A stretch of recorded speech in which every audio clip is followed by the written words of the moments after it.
revolt. That's what I and any true Americans who know the true facts must do. The King George, Queen Hoover hypocrites, and they're criminally insane Hooverists. They have taken control of the government since Eisenhower, and it has rotted. It is corrupt. Have an illegal president. Can you imagine the deals made to become president, and it's illegal? And obligations of who can control the fella? These are the true facts. Well, what can I do? They say he can't do anything.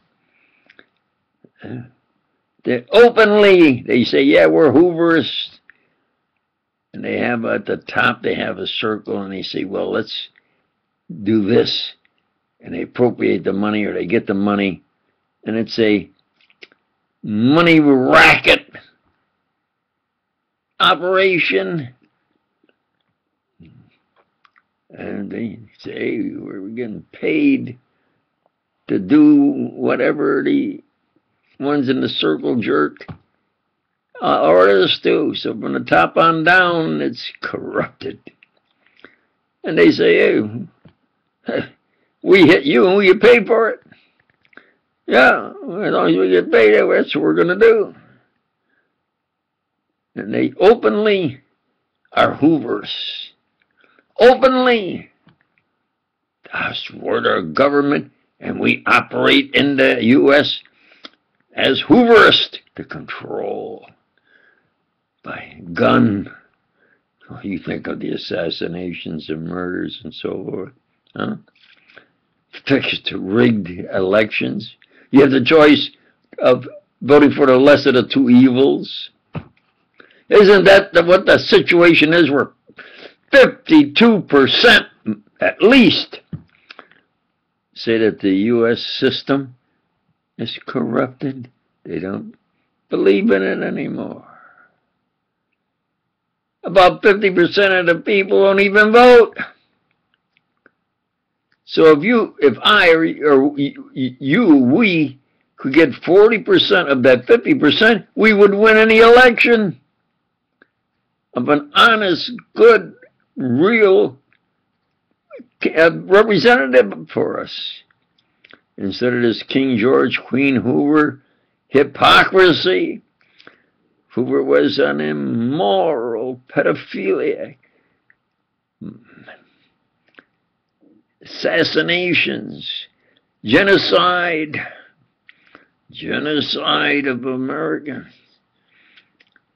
Hoover feared the great super patriot, and that's what yours truly was and is. Because the first thing we do, we replace Hoover, and Hoover wasn't going to let anybody replace him.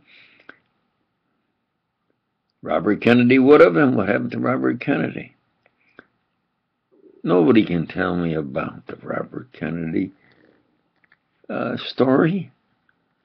I talked to him face to face at the Ambassador Hotel to try to save his life. But they told him, oh, they played the ethnic card. He's Italian descent. And they think they got some Irishman to change the itinerary and go through the kitchen. I told him not once, twice, face to face, stick to the itinerary and come back here to the presidential suite. Face to face. Went through a commercial kitchen. And what are you doing in the kitchen? You chop meat. And you got chopped down. Isn't that what happened? And Hoover still continued as director. Why all the guns? Because I was supposed to be behind him, and I was trying to get him to say, yeah, that's the way we do it. They'd have to get me before they could get him. But no, he's in that rich crowd. And I'm the inventor of Xerox. I could buy 10 Kennedy, whatever they own, 10 with just the Xerox. And it ain't just the Xerox. It's let him case them with electromagnetic radiation. You better believe I did the original work of the laser coherent beam. And then I did it properly, and that the first thing I say we use it for is to help sightless people. These are the true facts. Not the cover-up propaganda of the Hoovers. So, let's say that today, on this video, I am d.b.a. PhD company in the discipline of science, particularly physics, and most precisely advanced concepts in theoretical mathematical physics. And let's say there's an august body anywhere, in the world. They get together, and these Hoovers go with their operations. Hey, look, this is realize that the august body doesn't want Hooverists. The toilet is over there. Take your Hooveristic gyration, masturbation nonsense and go over into the toilet and play there with yourselves. Do you understand? And then those that are tough or more. And there's the exit. Go out the exit and you get to the gutter. So let's go with an august body of intellectuals. And what? Well, the toughest challenge I ever had. Now, picture this. Here is a man that they either had shown and explained to him, or in talking to me at the library, he realized that maybe if I agreed, he could publish a absolute, verified, and correct unified field theory. Be valid. Now, in conferring with him, I had mentioned that when I present my material, I have no erasures, no cross-outs, no initials, no side notes, bottom notes. Presentation is absolutely the way I want to present it. And so that's the way he presented it. It was 100% looking at it professionally good. Really, really good. Well, what about what he was putting in there? Now, mind you, he's about 37, and for 10 years, he has been working that he's going to put forward a valid unified field theory. And he told me that he was told to get me to review his work, and if I said, yeah, I think it's valid, he would go with it. And I said, yeah, by golly, he's achieved that. I said, well, they have me, frankly, it's a paradox, but they have me like fighting in the street. They want just the opposite of what I should be. So I haven't been doing work in science, and it isn't my main interest now. My main interest now is in the discipline of theology. He said, well, they said if you'll review it and see if it's valid. I said, well, I guess I can take 30 days and see my opinion. It was the toughest challenge because I only have a limited amount of college courses I took. Very limited. And he is a PhD in physics and a PhD in mathematics. He has that combination of a PhD in mathematics and in physics. And now he is citing in, at Princeton especially, they have mathematical physicists.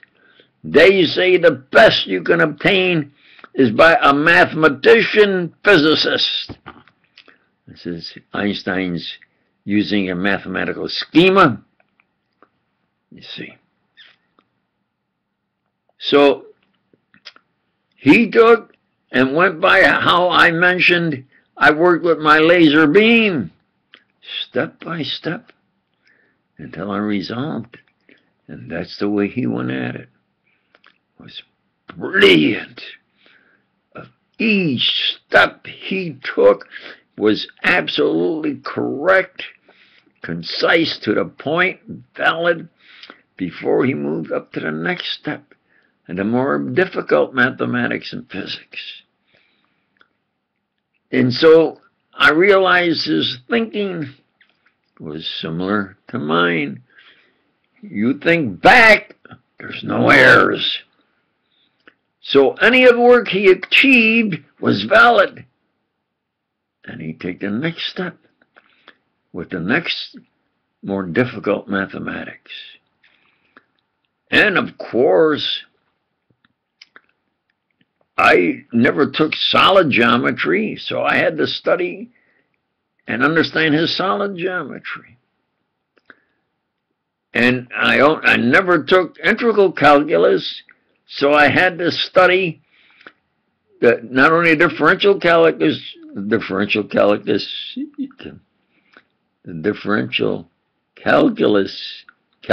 comes from the Latin calculus, calculate.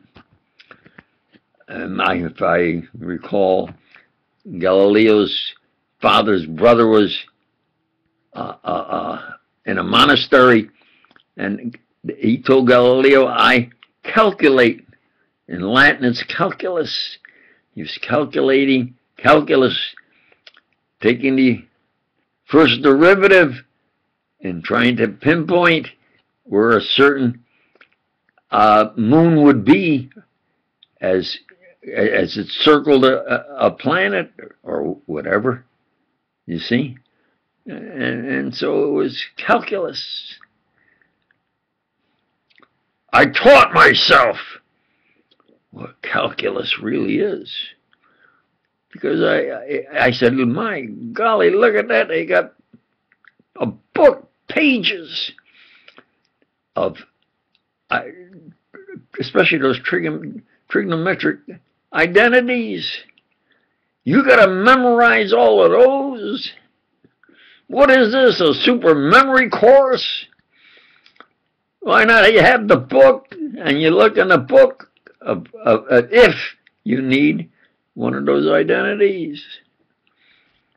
And then in the integral, working from the particle back towards the whole, the original, you go from an equation and you take the first derivative and so the second derivative, so forth. And then this is a partial calculus. Real good way of mathematical resolving something. And you take it's in the reverse of the differential, and that you integrate. You got to have memorized the differential terms and now use those in reverse order to integrate. So I found myself like 2, 3, 4 in the morning, rocking back and forth, studying, trying to understand what mathematics he is using. And then he, of course, having a PhD in mathematics, like I said, he had now joined and was of the opinion of those in Princeton, where the best mathematician is the best physicist. And so he now worked with group theory. And he presented those. And I had to study each group theory as he presented them to understand it and how he used it to express how he was combining the four forces. And there was, of course, no difficulty in the first three. That's been kind of accepted. But can you now bring in gravity and really unify and have a unified field theory? That's the big challenge, and the one that appears impossible. So he worked on expressing electrodynamics and the gravitational field. And I always was impressed, of course, by Maxwell's equations, but he used those as kind of a basis, and when he got into group theory, he then would take and present his own equations to represent various electrodynamic phenomena and gravitational, the force of gravity, until about the final week. Everything he presented up until that time, which was at least 90% of what he presented, was a work of art. Not only valid, but the way he presented it and the steps and the verification. But he began to now use his own original mathematics that he formed. Certain mathematical characters. They represented a certain amount of the field or flow in electrodynamics and in gravitational field. He began using his own group mathematics. In group theory, he mainly referred, I think, to de Sitter as the reference. Brilliant! I got to about where it was definitely in the last week, and I looked at it and I said, everything he's done, as you look back, you cannot say is incorrect. So now all he's got to do is complete it. And that's what he tried to do. He used his own original mathematical symbols and equations. And in group theory, he would have a theory of a certain way of expressing the electrodynamic field and a gravitational field. And he began to work to put them together. It got to where it was definitely in the final week, and I still could not say he was wrong. It was difficult. I'd rock back and forth until I wasn't sure if I was awake or asleep. I just keep at it, get it done in 30 days. And then I realized he is substituting like Einstein. Einstein says light by decree is the ultimate velocity. Then he'll give some kind of a theoretical experiment and say, see, the answer comes out where nothing is faster than light, and you refer to light, and that's what the answer is. Well, Einstein is decreeing what the answer must be, and then he says, look, I show you that I proved what I did is correct. Why? It agrees with what I decreed. He wasn't nowhere near that bad, nowhere near. But he was substituting his mathematical symbols that he said represented a certain value in the field of gravity. And in working there, he went into the matrix algebra. Now, me, if I had a 6x6 matrix, for me, that's a little kind of a good, tough problem. Certainly 8x8. I think he got up to 16x16.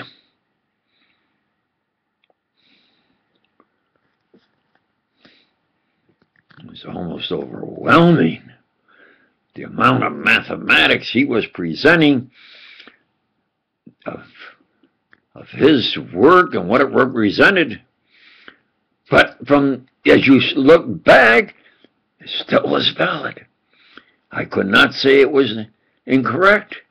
Now, what about the completion step? It was either the final day, the final step, or up close to it. Is that he was using what I say was magical mathematics. He would say what he originated and put in was of a certain value and represented something. So his answer came out where he had unified the forces. But did they really? Because he was substituting a mathematical schema, an original symbols that he said represented something of physical reality and gravitation and in electrodynamics.